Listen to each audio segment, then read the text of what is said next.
Thank you very much. Welcome, everyone. What I will be talking today is something that I have been gathering information and evidence, and something that is very important for all of us. I think if I come from an engineering point of view, this building is standing here without breaking down because they were built to code. The code was designed by engineers, and there are government officials who are engineers who are supposed to make sure that this thing is built to code. When that job is not done properly, everything breaks down. So in that same sense, this Universal Declaration of Human Rights was actually enacted to protect vulnerable people and to prevent atrocities around the world.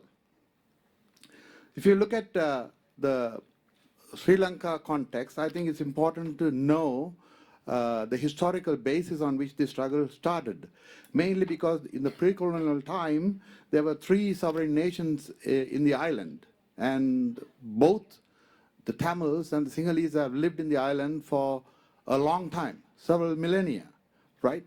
But then what is happening now is that when the British left in 1948, basically they handed over the island in a platter to the Sinhalese because they were numerically superior, or numbers were more.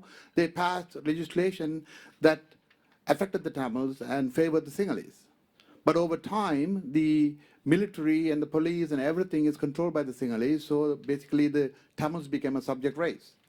And all these violations that were supposed to be protected, the Tamils should be protected, is enshrined in the Universal Declaration of Human Rights that was actually proclaimed in 1948. I actually came to know that only 2 decades ago, after the internet age. But I think every one of us should know all the articles, and Sri Lanka is one country that has violated all 30 articles in the Universal Declaration of Human Rights. And I don't have time to elaborate on each one of them. I'm going to show a few with samples of slides so you will know. And I want the young people here to remember, I think this is not only applicable in Sri Lanka, but all over the world, because I think everybody should be aware of what their rights are. And that's very important. If you don't know what your rights are, I think it's important. You will not be able to protect other people also, right? So let's look at the, one of the cornerstone of this one is that when this was proclaimed, mainly after the Second World War and the atrocities of the Jewish Holocaust, and they said never again. Unfortunately, this never again has not been useful to us. It's happening again and again. So if you, in the context of the Universal Declaration of Human Rights, if you take the Article 1, it says all human beings are born free and equal in dignity and rights. And as Francis showed you earlier, Tamils are not treated like persons. In fact, they're not treated like persons. Otherwise, how would somebody torture somebody like that, right? So basically, in the north and east, there's a heavy concentration of military. There is, for one person, one military person, there is 3 civilians, highly concentrated. And also, people can't go out and speak freely. So there's no freedom for the people to speak their mind. If you take Article 2, it says no distinction shall be made on the basis of the territory to which a person belongs. During the height of the war, between around, during the 2002 to 2007 period, also before that, anybody who is traveling abroad had to come to Colombo because they had to leave Colombo by the airport. And anybody who was staying in anybody's house had to register with the police. By midnight, police vans came and took them away. And there will be a bomb blast in Colombo, and they will round up all the Tamils who are not registered, and they will send them back to Jaffna. So basically, just because you are a Tamil and coming from the north and east, you are a danger. So this is the clause that is being violated there, but nobody ever questioned the government on this one. Take Article 3, everyone has a right to life, liberty, and security of person. Tell that to those people who are missing. There are more than 146,000 people still unaccounted for at the end of the war. 1.5 million of us have left the island. And more than 340,000 got displaced. Many of them have still not returned to their homes. So all of these ring hollow. This Article 3 rings hollow for many of these people. You take Tamils massacred over, there's a long list here, it's a very concise, you can read it, but I can give you the reference. There are over 115 pogroms against Tamils, and not a single person has been convicted so far. And this is going back to 1956. In fact, the violence against Muslim actually started in 1915. So we are celebrating 100 years of violence in Sri Lanka against the minorities. Now, this is a classic photo that appeared in soon after the 1983 pogrom. This is, I think it was in English newspaper. You can see these people are dancing. The faces are very clear. And if anybody wants to pursue these assailants, this person was burnt alive later on. If anybody wants to pursue, you can see that they have enough evidence to pursue this case. Nothing was done. In fact, this whole thing was whitewashed, and I'll show you later on how they whitewashed this thing. In 1995, these are only a few, I'll warn you, a few slides, gruesome. 1995, the government of Sri Lanka ordered civilians to take refuge in a church and then bomb the church. So this is the aftermath of the bombing of the church. Similarly, in 2006, an orphanage full of children were bombed and 129 children died. The government's account is they were all Tiger trainees. So these are the narratives that the government is dishing out and the West is believing because it suits them. If you take Article 4, no one shall be held in slavery or servitude. Now this is we don't call it the modern day slavery, is a different form of slavery. In this case, vast tracts of agricultural lands belonging to the Tamils have been taken over. There are many widows from the war who are in the north and east. They need employment. So the army controls these agricultural lands and employs these people because they are in dire need of some jobs. And they also, southern banks come and provide loans to these people saying that you can buy this and that. And then because these people are not educated enough to understand the implications of borrowing money, they become indebted. Then as a result, they had to become in complete servitude even though they are being abused in their job in the farms. So this is another form of slavery. It's a modern form of slavery that is happening, but it's in a different form compared to the slavery that we know of from before. If you take Article 5, says no one shall be subjected to torture or to cruel and inhuman degrading treatment or punishment. You can see this is the aftermath of the day 2009, May 18, 2009, I think May 19th or 20th, I think this photo was taken. You can see all these people rounded up. They are naked. They're being brought to this pond. I don't know what happened to them after that. This book, released by the Legacies and Lessons, actually compares the sexual violence against men and boys in Bosnia, Herzegovina, and Sri Lanka. Well documented. So these are all contrary to the Article 5 of the UN Declaration of Human Rights. If you take Article 7, all are equal before the law and entitled without any discrimination to equal protection. Now, if you take the Tamils, all the police stations are manned by Sinhalese, and if you go and make an entry or if you make a complaint, the entry will be written in Sinhalese and you have to sign the document, the statement you gave, without understanding what was written. Now, how can you call that justice? So we don't have justice in that sense. So Amnesty International actually put out 20 years of make-believe. It talks about Sri Lanka's commissions of inquiry, and basically we don't have equal justice in Sri Lanka. Now here's another document, Legacy to Remember. Actually it contravenes, now it talks about everyone has a right to an effective remedy by the competent national tribunals for acts violating the fundamental rights. The perpetrators are going scot-free. We don't have a remedy within the Sri Lanka system. Now, if you look at this one, this is actually written by Kishali Pinto Jayawardena. She lists from 1963 to 2002 all of the different commissions appointed by the government and what kind of results they came up with. They blame the victims. They blame the Tamils on the 77 violence, pogroms against them. They blame the Tamils on the 83 violence, all of these. So basically, Tamils can expect justice from the government of Sri Lanka. I think the second one, the photo on the right, actually is a publication that was discussed before by Francis before. Article 9 says no one shall be subject to arbitrary arrest, detention, or exile. 1.5 million of us have been kicked out, basically, or came off our own because of fear of being back home. The Prevention of Terrorism Act of 1979 basically gives carte blanche power to the police to arrest and detain you without being even produced before a court for 1 year or more. Many people who have been arrested have disappeared. Now, here is mothers asking for their sons, daughters, and husbands.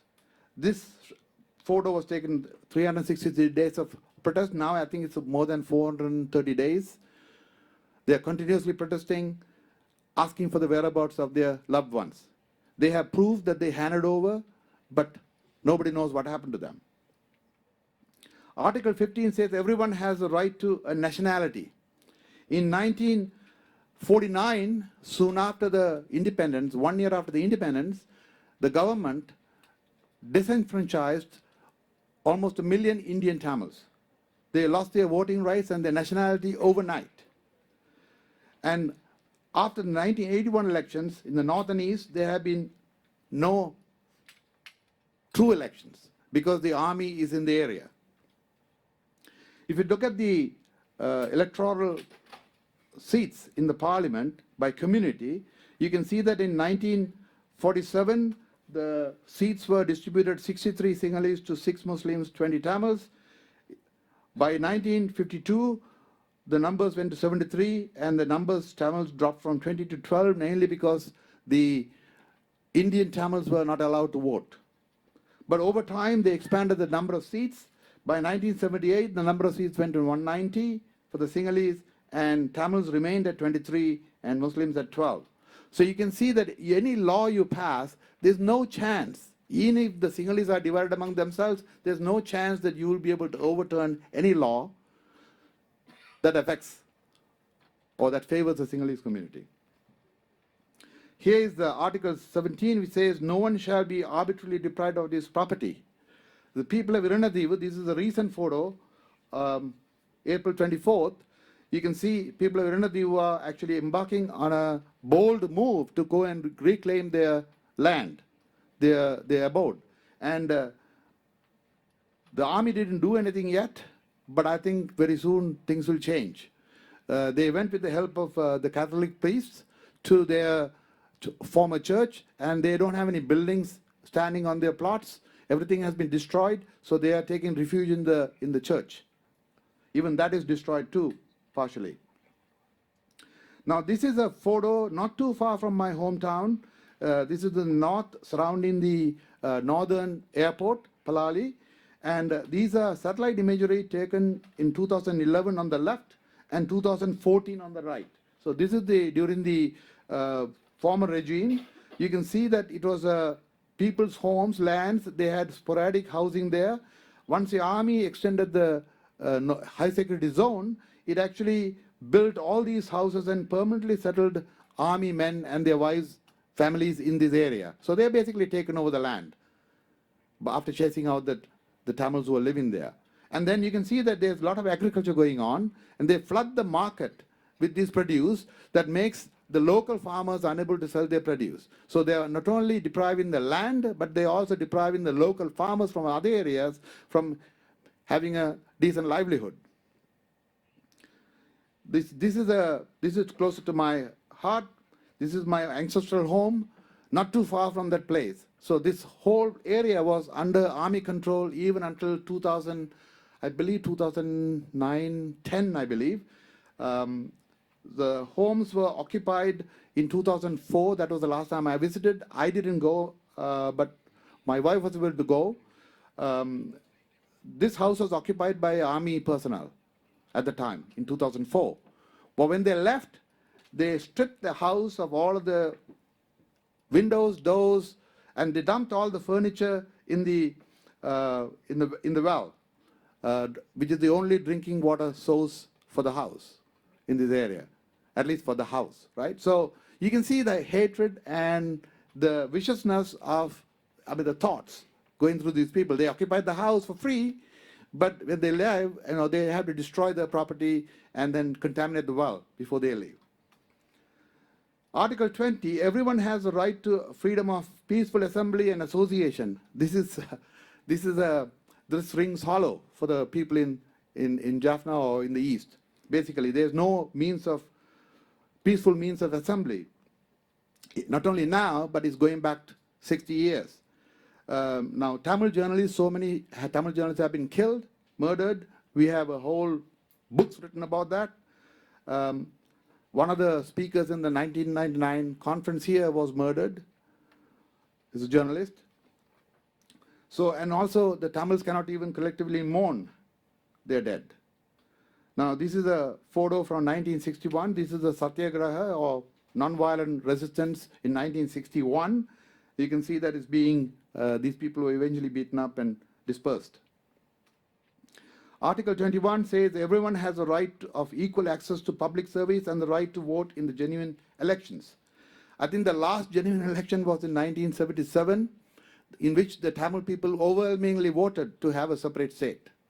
After that, the war broke out, and since then, the elections have been a farce. We hear about democracy returning to Sri Lanka, but I think if you really look deep, any party that is speaking for the Tamils, their meetings will be attacked, or they are not free to publish.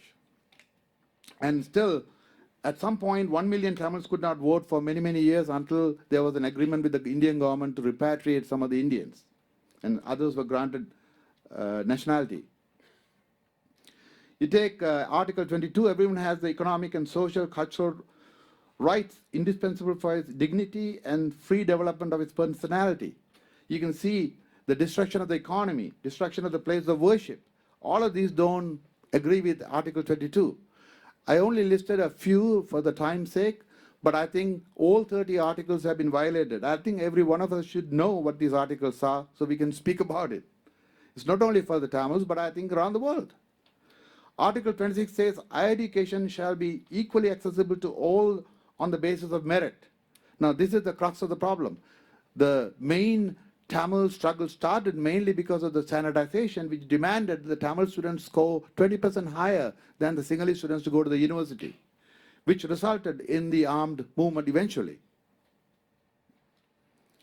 So violation of UDHR articles by Sri Lanka against Eelam Tamils has been going on for almost 70 years. It is time for the UNHRC to take concrete steps to protect the Eelam Tamils. But I think, as the previous speaker said, we have fallen into the trap of UNHRC as a human rights issue. Actually, it's not a human rights issue for me. I think it's more of a genocide issue. And we will be talking about in the next session. Thank you very much.